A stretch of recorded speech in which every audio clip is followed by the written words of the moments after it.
Ladies and gentlemen, welcome to the fourth webinar hosted by Enersize, the Insight webinars.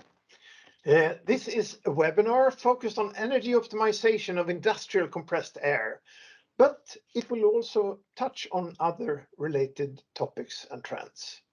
With these webinars, we want to build awareness on the energy savings available in compressed air systems and share experience on how to reach these untapped potentials.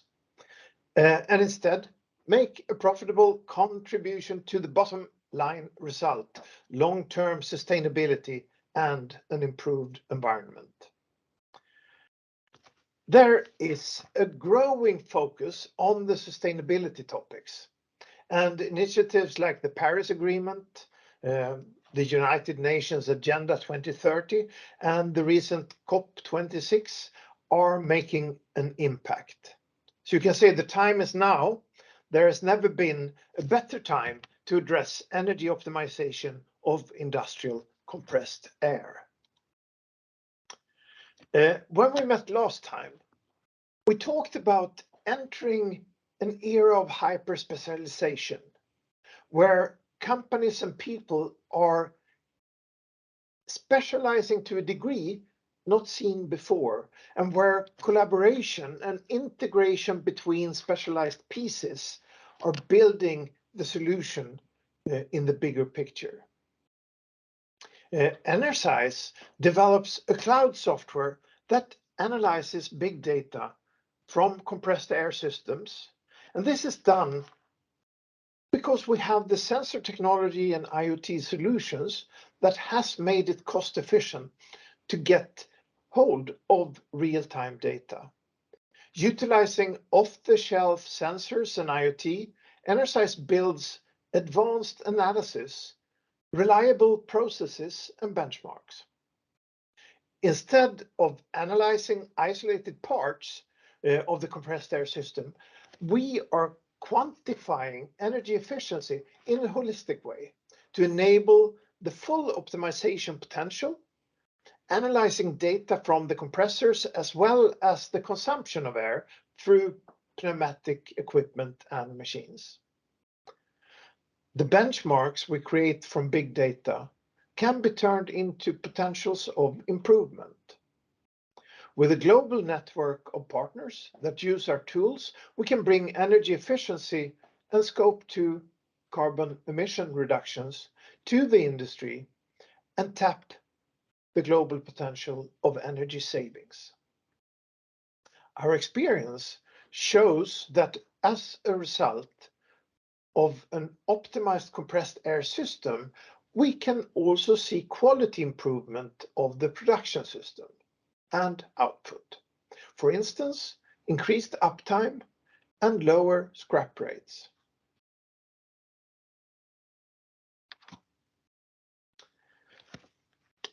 Our software tools are highly specialized on energy optimization of compressed air. Our core focus is simply based on the insight to measure is to know. And this is the fundament of everything we do at Enersize. If you can't measure it, you can't improve it. So we work with continuous improvements and we measure everything before we take action. But now, let's look at today's agenda. I am super excited to be here and I am so happy with the guests we have. After the introduction here, I will hand over to two experts on compressed air, our own CEO, Anders Sjögren, and one of the world's most known names in the business, Mr. Ron Marshall from Canada. Ron, he has a worldwide presence through United Nations, UNIDO, international training missions, and he has also published many informative articles in the leading trade magazines. Ron is also a leading force and a spokesperson for the US Department of Energy's initiative Compressed Air Challenge. Well, Ron, he will be here to share some of his field experience, and together with Anders and Ron, we will also discuss how energy performance indicators can change the world. We will also meet our R&D department. So our CTO, Stephanie Alvarez, and our software manager, Rebecca Rubio Lopez, will, together with Anders, be looking at the roadmap and where we are investing from a product development perspective. Finally, we will also be looking at some hands-on tips and tricks from the field to help identifying where you have problems, identifying them, and help achieving a more energy efficient compressed air usage. And after this, I will end the show by looking at some upcoming activities. But now, it is with great pleasure. It's time for me to introduce a couple of true thought leaders and experts on compressed air, Mr. Ron Marshall and our own CEO, Dr. Anders Sjögren. The topic of today will be discussing ENPIs, energy performance indicators, and potential benchmarking. Ron will start with a presentation called Compressed Air Management. The numbers tell the story. So welcome, Ron. The stage is yours. Welcome again. Thank you, Anders. Yeah, here's my presentation about compressed air management. The numbers tell the story. Welcome here. About me, I'm a consultant. I have my own company, Marshall Compressed Air Consultant, and I was working with power utility for 38 years. 27 of them I was in technical compressed air support, and I'm a level 2 compressed air challenge instructor, and I was an international trainer for United Nations Industrial Development Organization. And it's just proof to you that compressed air knowledge can actually take you around the world. I was able to go to literally around the world, on the other side of the world, to Malaysia and Myanmar, and traveled as far away as Australia to do compressed air training. So it goes to show you the power of knowledge of the air systems. And one of the things about compressed air is it knows no borders, right? It's the same problems are occurring here in Canada, where I'm from, in the United States, in Europe, and in Asia, right? Throughout my career, I finished 600 plus projects, probably a lot more than that. I stopped keeping track, all the way from the initial investigation through data logging and ending up with final verification of the project. So I've got quite a bit of experience in implementation of energy efficiency projects. Coming up, we'll talk about the need for measurement. We will also discuss some of the ENPIs or KPIs for system assessment. We will talk about a simple initial system assessment steps using compressor hour meter readings, and then go into an example. So what numbers, sorry, the need for measurement. The most systems that I've run across over my career have really only basic measurements.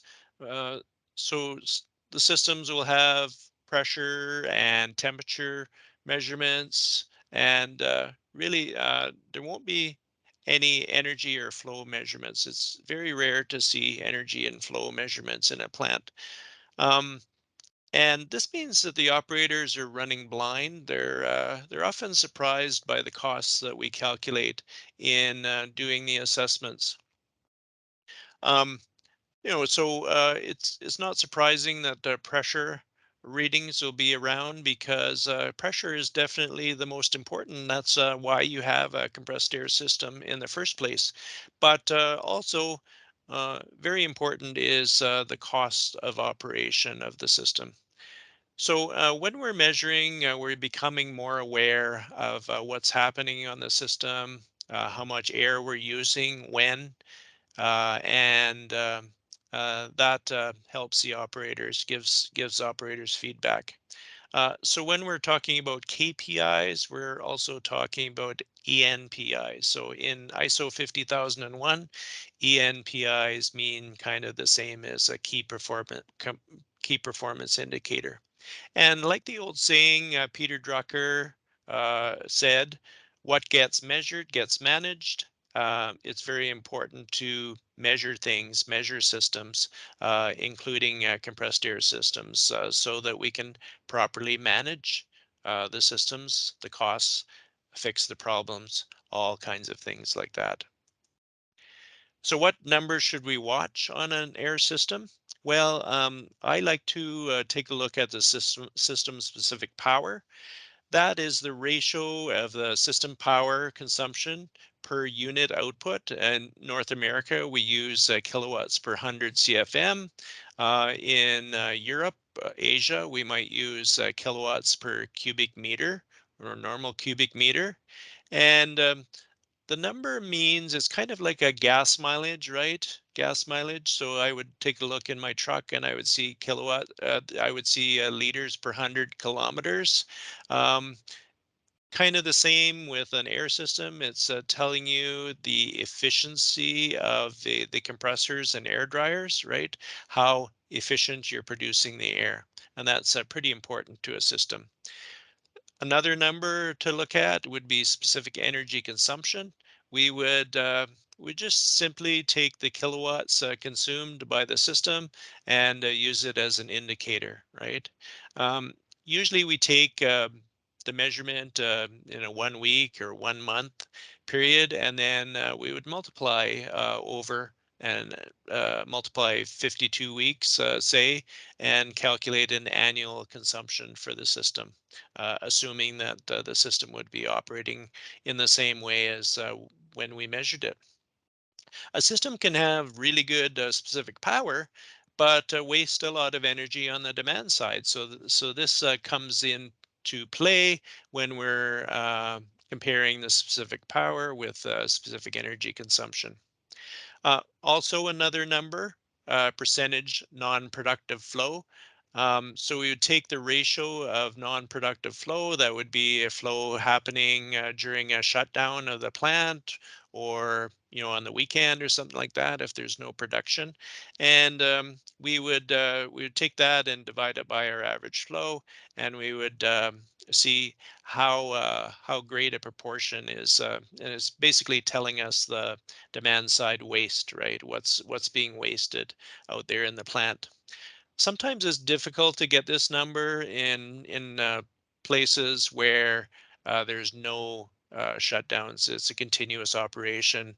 It's complicated to get that number, but you know there sometimes are some shutdowns, say for example a power outage or something like that. Usually there's annual power outages for maintenance and all that stuff. So on the shoulders of the outage, sometimes we can get a percentage non-productive flow.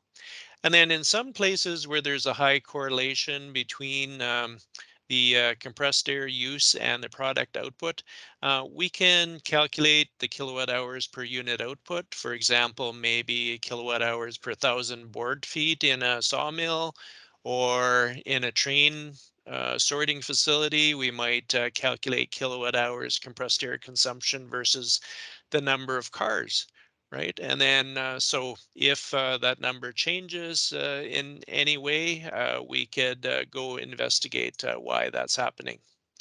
All right, so simple assessment first steps.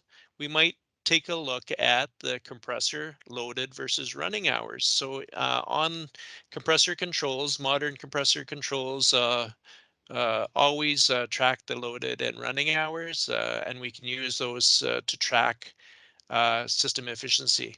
So we can use those numbers to even calculate non-productive flow using the compressor duty cycle, right, during a non-production period of time.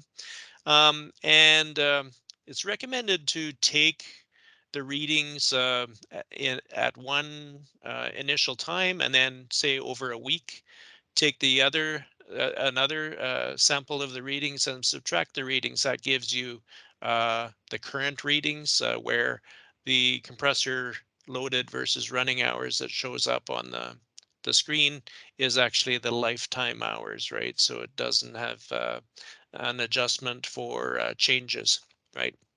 So things you can calculate using the compressor hours, we can calculate kilowatts, average kilowatts loaded. If we know the loaded kilowatts from the manufacturer's data, we can calculate kilowatts unloaded. We can calculate flow based on the rated flow and the percentage of the time loaded, right? We can calculate annual kilowatt hours. And then if we've got all that, we can calculate the rough specific power of the system and the non-productive flow, right? Down in the bottom, we can see, taking a look at the hours on those, these are sample compressor displays, right? We can see the first compressor in the blue is 87% loaded. That compressor is actually quite efficient, right? So uh, less potential for improvement on that compressor. But the second compressor in green is 50% loaded, so it's spending 50% of its time running, consuming power, but producing no air. So it's quite inefficient. It's an example of some high potential for savings on that compressor.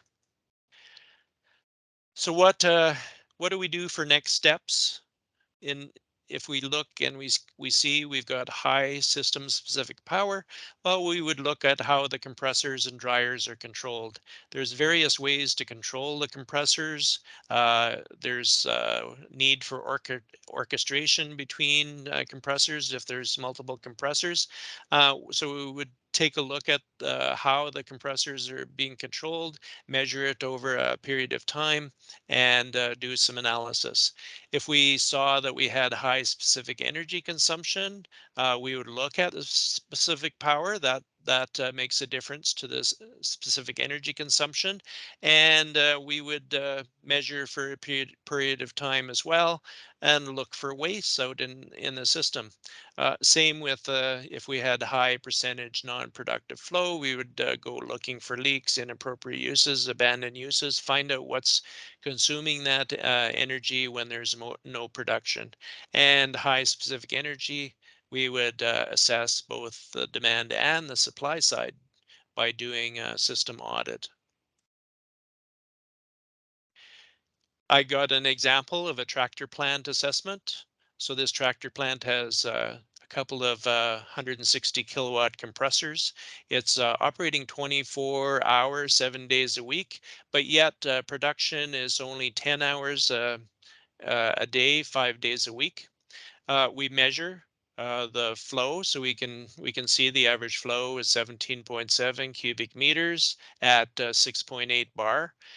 Our non-productive flow we can pick off from flow meter readings, so we can see that it's 500 CFM, and I'll show you a graphic in the next slide.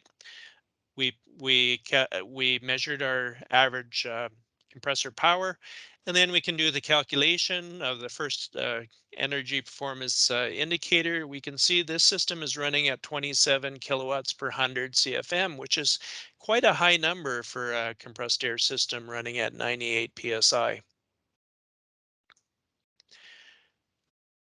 So the specific power is 27, and we might set a target ENPI for specific power of 18. So we want to get down to 18. So we take a look at 27.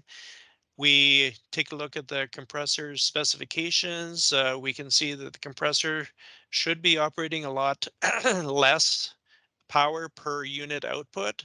So that's an indication of some potential opportunity for savings. Same thing with the non-productive flow. It's very, very high compared to the average. Average is, between 15 and 30%. Usually on a really tight system, and we would want to target the lower end of that range for our system. We can see down at the bottom of the slide the flow meter readings, and from that we were able to pick off our non-productive flow on Sunday. at 500 CFM. We can see the yellow bands there that are on the chart, and that's an indication of nobody in the plant, no real reason to actually run the compressed air system. So that's an opportunity to turn it off and save money, because in a system that's off, even though there's leaks that exist in the piping system, they're not being fed with any energy because the system is off. So the final result, the system was changed to a variable speed drive compressor, and the specific power got down to 17 kilowatts per 100 CFM, or 6 kilowatts per cubic meter, and the non-productive flow was reduced by 45%. Um, this system actually gained a $90,000 electrical savings. They saved some heat from the compressor, so it saved some natural gas heating costs in the wintertime. And because they bought a new compressor, they saved some maintenance costs as well. So $96,280 annual savings. And once the utility incentive was subtracted off the cost of replacing the compressor, their simple payback was 10.5 months. You can see the graphic down below in the green region. That's the old compressed air system. You can see that it has very limited turn down of power as the flow reduces. And in the blue region, that's where the new variable speed drive compressor is operating. You can see it's much lower kilowatts range between its minimum and maximum speeds, and saving power. It's a lot more efficient than the previous compressor setup. Final steps, what we should consider. We would consider having a compressed air assessment done by a trained professional if we saw that there is a high potential for savings based on our very simple calculations using our hour meter readings. We would bring in a professional to assess both the supply and the demand side of the savings. It's important to realize that some sales organizations do compressed air assessments, but they very often focus on the supply and ignore the demand side. And we want both the supply and the demand side of the system looked at. And if the numbers are bad after these more detailed studies, take action, just like the tractor plant did. And if you have a system that's over about 300 horsepower in total capacity, you should consider permanently monitoring your systems, having your energy performance indicators calculated automatically, and have some data available for you to track your compressed air system. If you require further information from me, here's my contact information, and I would be happy to answer your questions, maybe even do some work for you. Thanks very much. Thank you, Ron. This was highly interesting and eye-opening. And I know that our CEO, Anders, he has a bunch of questions he wants to ask you. So I have invited him to your session here. Anders, welcome. Uh, Please go ahead. This is an opportunity to ask Ron about anything compressed air. Thank you very much, Anders, and great to have you here, Ron. It's always great to talk Thank to you. you. As Anders said, I have tons of questions, and they range from detailed to very broad looking. But maybe we can start with one thing that I came out on me when I was listening. You talked about, how do you know when, or having inappropriate use of compressed air in general. I mean, how do you approach this as when you use compressed air out on the site? What would you do to find out if you are using compressed air in an inappropriate way? Yeah, that's a difficult question to answer. How do you know? Because people are using it already. They're accustomed to using compressed air, say for blowing or cooling, something like that. Right. And uh, how do you know? It's because some sort of consultant tells you, Right. right? Tells you Like in the a plant, right? yeah. So you Or have you, some kind of professional coming to your site, sort of doing this. yeah, very often, yeah, you bring in a professional that's good at Mm, the end use part of the plant compressed air use. mm, And very often, when you're doing a leakage study, when the professionals going around doing a leakage study, they're also drawn into other things that are using compressed air that are not leaks, mm, blowing, inappropriate air motors, or all kinds of things that are using air are also found mm, with the leak detector. So, so that's a good opportunity in a leak repair detection repair program to identify all those things that should be investigated. mm, mm, And then awareness is a key as well. There's training out there that raise awareness and give. Basically, if you took compressed air challenge training, the fundamentals training, mm. there's a big list of potentially inappropriate uses that people should look at. Mm. If they're doing, they should look at it and do an analysis on the energy consumption and figure out maybe there's a better way of cooling or cleaning Right. something Mm, besides using uncontrolled blast of compressed air. mhm, So mm, awareness is key as well. Knowledge from another person, like mhm. an intelligent trained professional.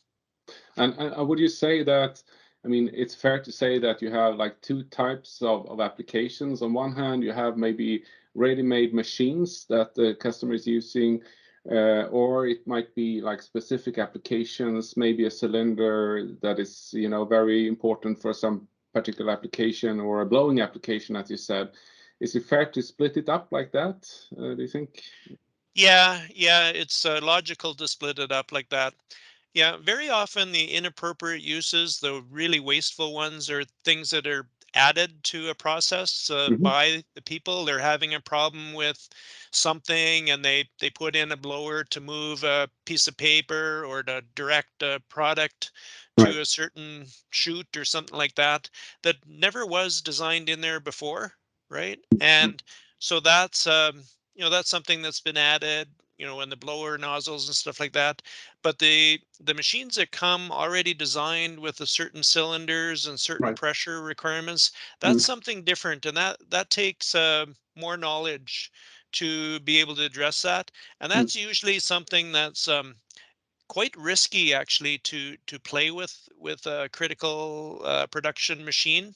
Mm. But it can also be a big opportunity for savings, because very often the supplier, well, always the supplier of the machines don't pay the electrical bill for the Of compressed course. air. So Yeah. so they can ask for anything, right? Oh, you need 8 bar or 9 bar for this machine, when a little bit of design could reduce the required pressure quite a bit to lower levels and allow you to reduce the pressure in the plant. Hmm. So I've had customers, when I was working for the utility, who wrote it into their procurement specifications that they would not accept a machine that needed over 7 bar worth of pressure. So the designers had to design their machines to lower pressure.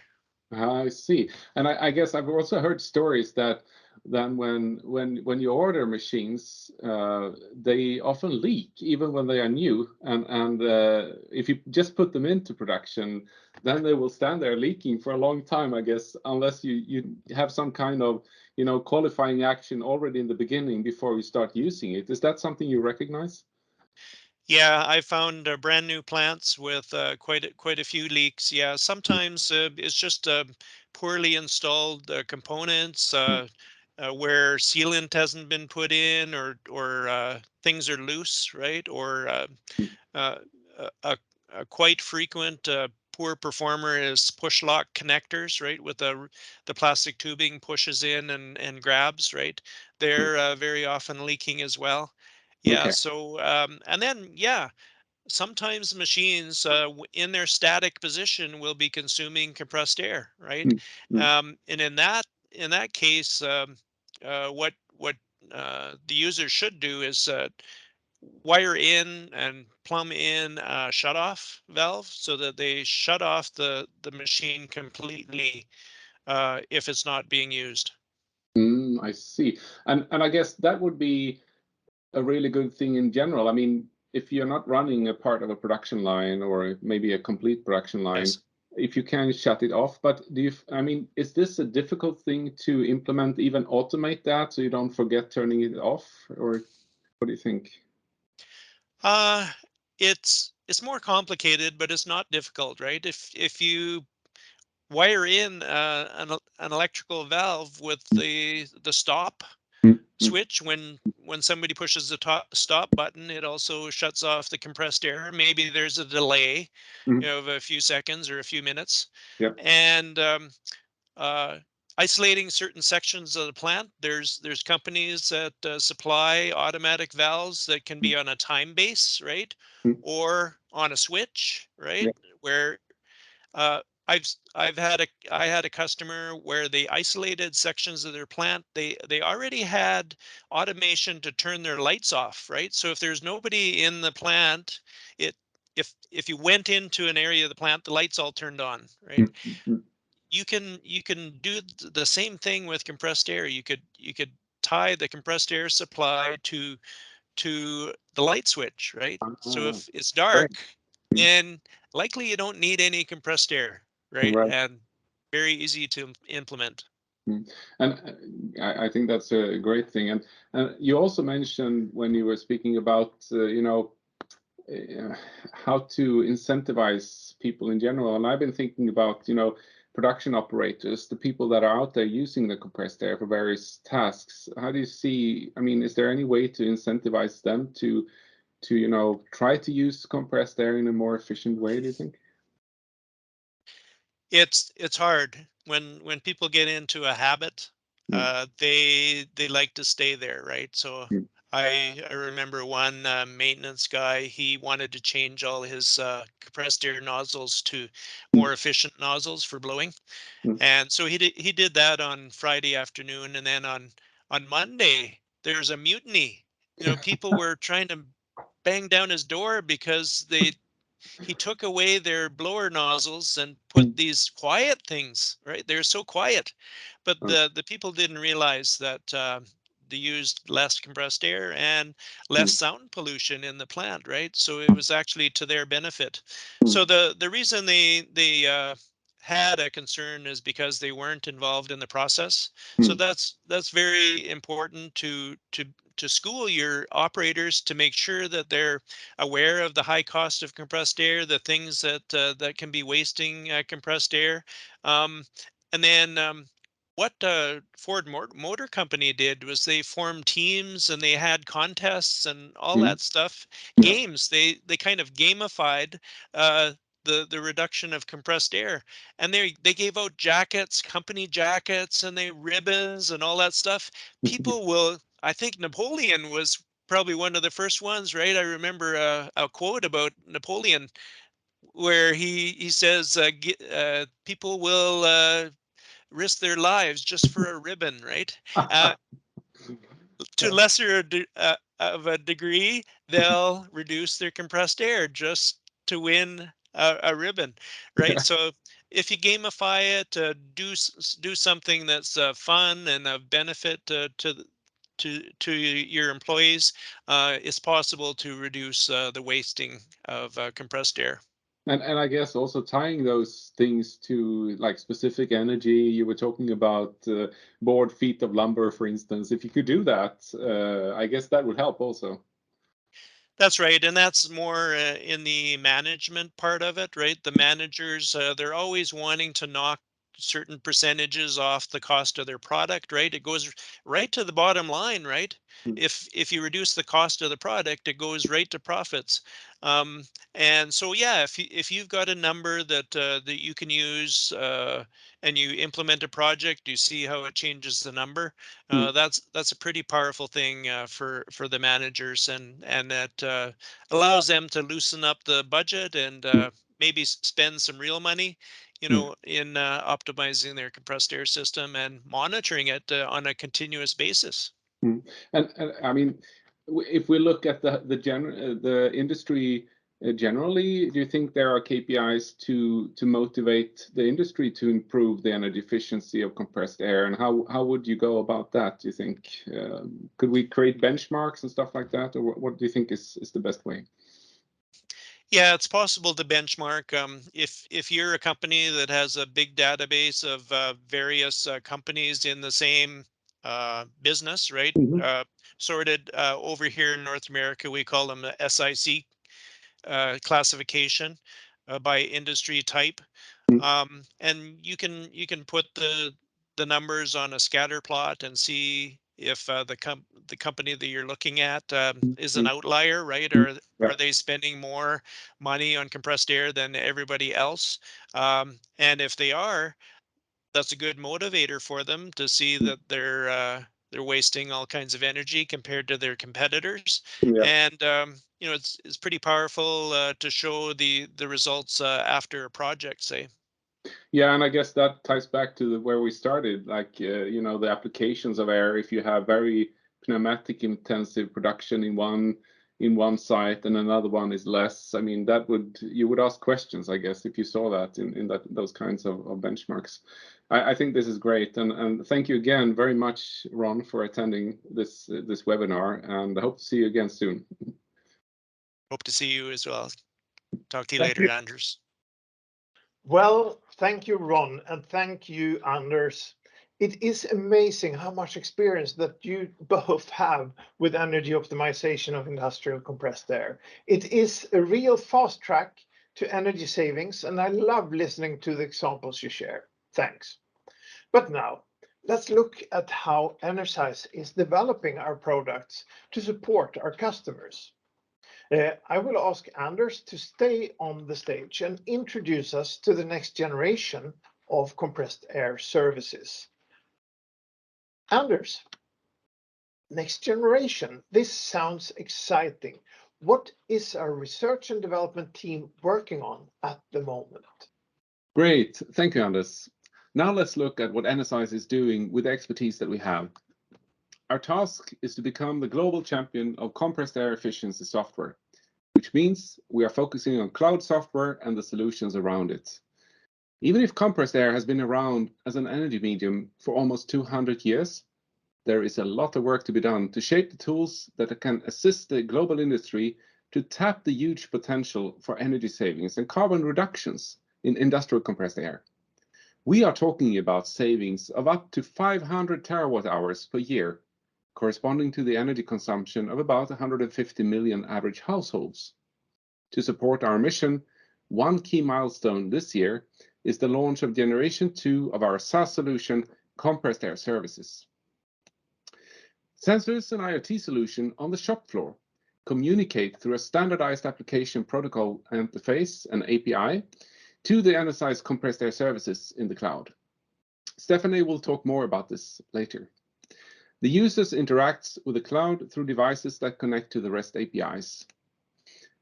The Data API allows other software services to analyze data or to subscribe to results, but also connects to standardized IT solutions such as enterprise resource management systems or computerized maintenance systems. By working with Enersize, you gain access to international expertise on industrial compressed air. Our concept enables us to deliver world-class compressed air services in the cloud. The industry's digital environment is important to understand so we can effectively support the industry with our services. We have the information technology system on the top floor, which is often connected to the cloud. And on the shop floor, operational technology rules automating the production. Information from sensors and actuators are integrated and consolidated from the shop floor to the top floor where decisions are taken. In order for Energize compressed air services to fit into this digital environment, we have defined 5 investment themes, so you can trust in what to expect from us. Our end-to-end solution in the cloud is getting more aligned with the work that we're doing. Ultimately, compressed air services generation 2 will include all the services we already offer to our clients, but refined and improved. Open standards are crucial for interoperability of our software.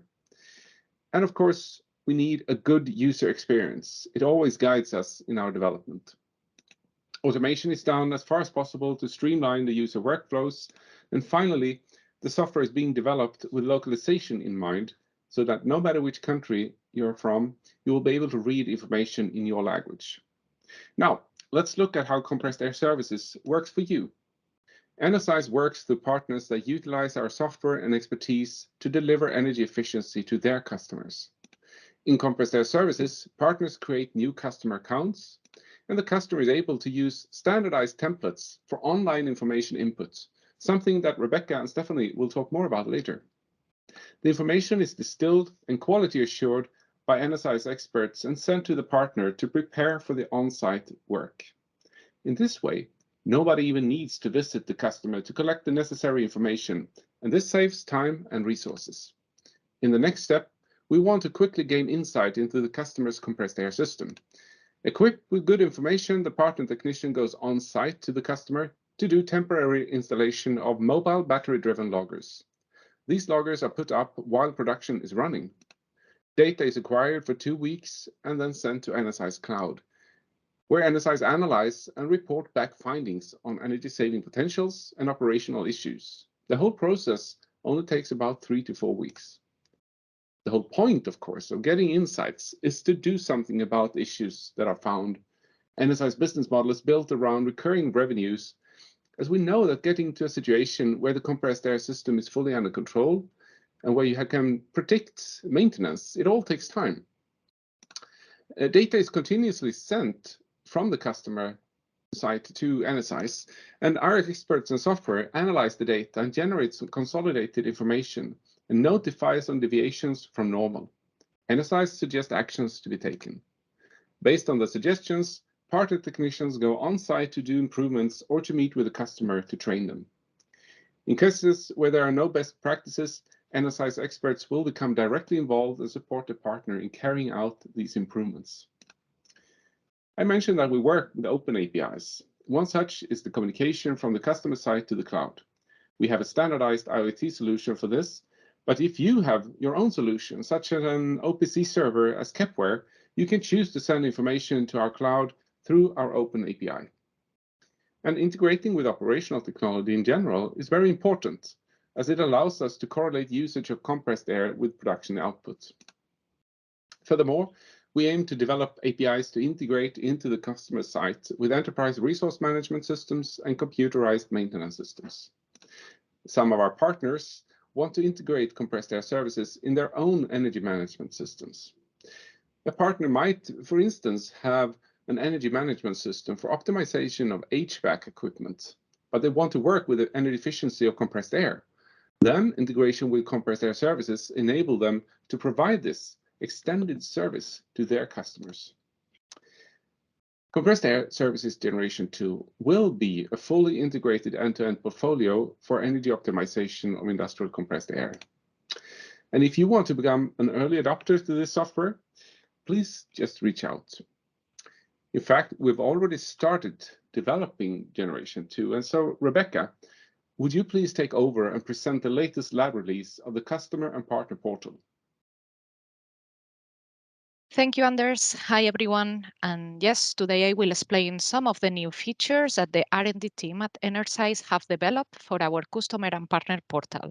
And further on, I will encourage you again to become an early adopter and try the portal out to help us to develop better products with your feedback. Let's start. The customer and partner portal is one of the modules that is included in our compressed air services software, as Anders has explained before, and that we are currently developing as part of our generation 2 of products. The portal takes care of the first part of our 3-step process inside the X-ray step. In the portal, the different users are able to fill in the information about their compressed air system with the built-in help of the software that provides a clear and user-friendly interface to make the collection of data as simple as possible. From our side, then, we can get an instant insight into the saving potential and get a detailed action plan after the data of the compressor system is collected. So the last 14th of June, we had launched a new lab version with some of the new functionalities that we would like to highlight. We have been introducing units for the different fields that have quantities. For example, we know that to describe a compressor in a system, we need to know how much pressure they use. And now the user is able to select the unit that it fits better with their calculations or their model of compressor. That makes the portal more flexible and usable in different areas, countries, or for example, for different brands. And as part of our mission to provide a clear and user-friendly interface to make this collection of data as simple as possible for our users, we had also introduced real-time validations of data. That's a big help for the user because the process of filling in data gets faster and more precise, and it also helps to avoid mistakes. Another functionality that we have introduced is the ability of the user to work in more than one site. That's something especially useful for our partners because their technicians needs to keep track of the work in different sites. And we have also introduced translations in the software, localization. Right now, you can select between 3 different languages, Swedish, English, and Spanish. That will help to cooperate with our international customers and partners. And the last functionality that we would like to highlight is the generation of a report of the compressed air system from the user. Now our users can publish their data once they have done filling in the information. And after they publish, the software generates an email with the documentation and sends it to our expert. Our expert will review the customer data and verify the information. They will give feedback and comment if needed. After that process, we have enough insights into the saving potential, and we can get a detailed action plan to help our customers and partners. If you want to know more about the Customer and Partner Portal and also be part of this testing community, I would like to invite you all to check out our lab release and give us feedback. We are always open to receive the feedback from the users at every stage. That's one of our primary objectives of the lab release launch. You just need to send us an email and we will provide you instructions to join the portal. And that's all from our new release. Many thanks, and I'll hand over to Stephanie, our CTO. Thank you, Rebecca. Really happy to be here, and I will take the opportunity to present an overview of the compressor services roadmap and give you an insight into what you can expect in the upcoming releases. As you have heard, we are doing a major step this year, releasing Generation 2 of compressor services, built on a completely new code base. In the June release of the Customer and Partner Portal, we continue to build the foundational part of the compressor services Generation 2. Over the coming years, all our products will be integrated into Generation 2 of compressor services. In quarter 3, we are aiming to release the API for partners. It is part of our work to deliver continuous reporting on compressed air-related energy performance indicators. We believe the API for partners integration will facilitate the way we deliver the reports through and to our partners. And the official release of Generation 2 is planned for end of 2022. Let's give a closer look at the new capabilities once the integration with API is done. As mentioned before, at Enersize, we are now developing the Generation 2 of the compressor services in the cloud. We have the sensors and IoT solutions on the shop floor. Such sensors communicate through the API to Energize compressor services in the cloud. Data is handled by an event-driven architecture where microservices are subscribing and publishing more and more refined data and energy performance indicators. The user interacts with the cloud through devices that connect to REST APIs.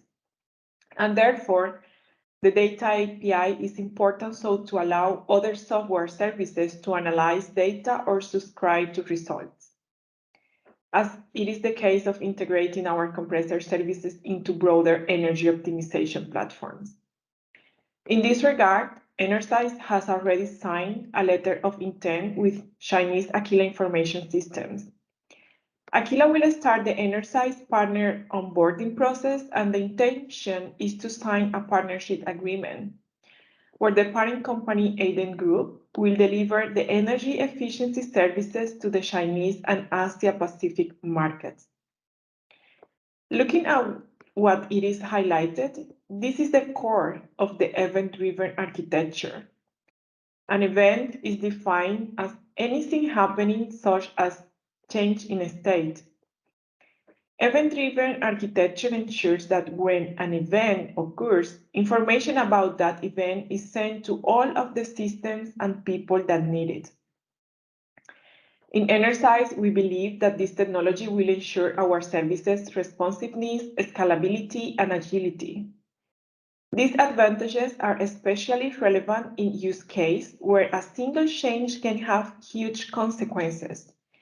Being able to react to real-time information and being able to add new services and analytics quickly and easily considerably enhance business processes and customer experience.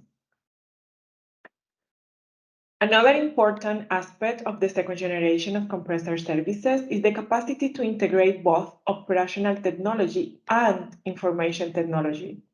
Operational technology is tied to the production process and handles the automation. On the other hand, information technology is tied to the monitoring of compressor system. And in the second generation, using data from information technology and operational technology enable novel ways to getting insights into a compressor system over time. And yeah, I would like to get back to Anders. Thank you, Stephanie. Thank you, Rebecca, and Anders as well. It is clear that the future is exciting when listening to what is happening in the development department. Energy savings will only come true if we do the right things and deliver on the savings potentials. I have asked Johannes Olsson, who is heading up training and knowledge sharing at Enersize Academy, to share some best practice and field experience, giving examples of what you can do to support energy optimization of industrial compressed air at your home site. So, Johannes, please bring it on. Thank you, Anders. Yes, I am here to show you some interesting examples from the field that our technicians observe regularly, and some tips and tricks regarding working with compressed air equipment. When you walk through a factory area, you can often hear hissing sounds of something leaking. This is often thought of as just part of the noise environment of a factory. But if you hear this, it means that there could be compressed air leaking. And this actually is quite harming in many ways. First of all, a noisy work area is damaging to your ears long term. Furthermore, because compressed air takes a lot of energy to produce by compressors. That hissing sound of leaking air actually means a lot of energy and money wasted. Compressors are powered by electric motors, but this electricity can come with a lot of CO2 emissions. So if you hear or see damaged equipment, it is a very good idea to report this to maintenance, as just a tiny hole smaller than a millimeter in a hose, for example, can leak 20,000 cubic meters of air and cost hundreds of euros or more per year and contribute with tons of CO2 emissions. So let's start with trying to find some leaks together, shall we? By just looking at this picture, from where do you think the leak is coming from on this T-coupling? Well, the left push-in connection is clean, while the right one is dirty and leaking. There is another leakage here on the thread-in to the left of the T-coupling. You can also see the dirt up on the beam. On this hose reel, there's another clear sign from the dirt. Turns out these hose clamps are commonly used for compressed air and are very often the source of leakages. We have another dirty example. Can you find it? Well, we have a row of solenoid valves where the one furthermost to the right has a heavy leak indicated by this spot here. Turns out the rubber seal behind the valve was worn out, so the dirt is a visual indicator and reveals the location of leaks. But it doesn't necessarily mean that compressed air is dirty. It can also be because of oil and dirty particles in the surrounding area that collects in this way. What about this picture? What can we see here? Well, we have a stainless tub where the water isn't allowed to drain down the hole because of an extensive leak blowing downwards from the filter onto the hole, indicated by this dry area here. Turns out the compressed air equipment in this case wasn't given stainless prioritization and was thus left to rust. Some tips and tricks for when maintaining your compressed air system. This is a clear indication of wet air, which is a problem for the health of the compressed air equipment, but also for the end product, like food industry end products in this case. It's a good idea to regularly check your compressed air system for water or monitor the dew point continuously. If you see this or a similar situation beneath receiver tanks, don't hesitate to report it to maintenance. As you probably know, there are regulations on cutting the power when opening the gate to certain machines. By the help of maintenance on this site, you can pressurize the machines with a small compressor and look for leakages. Always ask for permission to do this first though. Color-coded hoses is a good example of making maintenance life easier when handling and repairing your compressed air equipment. First of all, it's easier to find the right replacement hose in storage instead of having to look at similar looking water and air hoses all colored in black, for example. It's good for keeping track of load and unloading air and hoses for hotter temperatures, let's say 30, 50 and 80 degrees Celsius. The thing about compressed air systems, which I'm sure some of you have experienced, is that even if it leaks a lot and you have severe pressure drops, then you can just crank up the compressors and apply more pressure and it works again, temporarily. Of course, this eventually leads to more leaks, more pressure drops, and equipment damages, culminating in a dramatic end of production stop. So the best course of action is to control your leakage level first. Now, this is all I had time for. I hope you found this interesting and maybe you learned something new. Thank you. Back to you, Anders. Thank you very much for this update, Johannes. It is exciting to see that we can all help in building a more sustainable planet by reducing energy waste. I will now just highlight some activities to increase an interest for energy optimization of industrial compressed air. And the first area I want to highlight is, as always, the Enersize web. This is a great resource for learning, and my favorite area is the Enersize Bootcamp. Here you can learn about compressed air, and when you feel ready for it, even take a quiz to test your skills. I also want to talk a little bit about our latest campaign.